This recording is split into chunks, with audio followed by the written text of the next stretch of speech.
আজ খুব গর্বের সাথে জানাচ্ছি আমাদের ত্রিপুরাবাসীর জন্য অনেকটা আনন্দ সংবাদ। আমাদের রাজ্যের প্রথম মেয়ে যে south Asian body building championship 15 south Asian body building championship যেটা থিম্পু ভুটানে হচ্ছে এখন, আজকে ইন্ডিয়াকে রিপ্রেজেন্ট করেছে এখানে এবং 155 সেন্টিমিটার বিলো 155 সেন্টিমিটারে মডেল ফিজিক্স ক্যাটাগরিতে আমাদের দেশের জন্য এবং আমাদের রাজ্যের জন্য ব্রোঞ্জ মেডেল নিয়ে আসছে, সিকিউর করেছে। আমরা খুব গর্বিত, ত্রিপুরাবাসী হিসেবে গর্বিত। ত্রিপুরার ইতিহাসে প্রথম কোনো মেয়ে ইন্টারন্যাশনাল স্টেজে এবং south Asian body building and physics চ্যাম্পিয়নশিপে অংশগ্রহণ করেছে।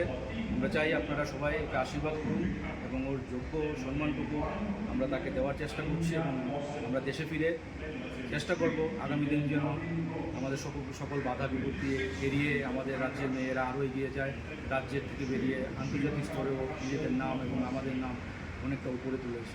ধন্যবাদ, ভালো থাকবেন।